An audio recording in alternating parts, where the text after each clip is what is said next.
Panampilly നാറിൽ road സൈഡിൽ ഭയങ്കര കുട്ടി കുട്ടി ഷോപ്സ് ഭയങ്കര വൈറലായിട്ടുണ്ടായിരുന്നു. അവിടെയാണ് നമ്മുടെ ഇന്നത്തെ കറക്കം. ഫസ്റ്റ് തന്നെ ഈ കിളിപോയി കഴിക്കാൻ വേണ്ടിയിട്ടായിരുന്നു വന്നിട്ടുണ്ടായിരുന്നത്.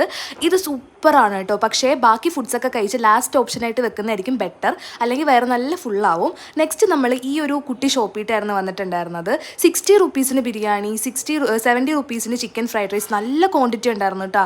നല്ല ടേസ്റ്റ് ഉണ്ടായിരുന്നു. സൂപ്പറാണ് കേട്ടോ. നല്ലൊരു ഓപ്ഷൻ. ഫുഡ് കഴിച്ചു, വിശന്ന് ഇരുന്ന് ഞങ്ങളിപ്പോൾ ശീലിച്ചു. കഴിച്ചിന് എവിടെയെങ്കിലും കിടന്ന് ഉറങ്ങാനുള്ളൊരു മെന്റാലിറ്റി. അത് കൊച്ചെ പറയേക്കുന്നില്ല. കുഞ്ഞുനെന്താ തോന്നണേ? എന്നാലും എത്ര ടയേർഡ് ആയാലും ഞങ്ങൾ ഞങ്ങളുടെ ശ്രമം പിൻവലിക്കുന്നതായിരിക്കില്ല, അല്ലേ കുക്കു? നെക്സ്റ്റ് ഡെസ്റ്റിനേഷൻ ഏതാ? മോമോസ്. ഇത്ര ക്യൂ നിന്ന് മോമോസ് കഴിക്കണമെങ്കിൽ അതിൻ്റെ രുചി ഞാൻ പറയുണ്ടല്ലോ, അടിപൊളിയായിരുന്നു. അതിൻ്റെ ഇടയിൽ ഒരു ഐസ്ക്രീം ഒക്കെ കഴിച്ച് ക്യൂ നിന്ന് മോമോസ് ഒക്കെ കഴിച്ച് നല്ല ചൂടുണ്ടായിരുന്നു കേട്ടോ. അടിപൊളി ടേസ്റ്റ് ആയിരുന്നു. പിന്നെ നമ്മൾ ARM മൂവിക്കൊക്കെ പോയി ഒരു ചെറിയ റീൽസൊക്കെ എടുത്ത്, അത്രേ ഉള്ളൂ, ചെറിയ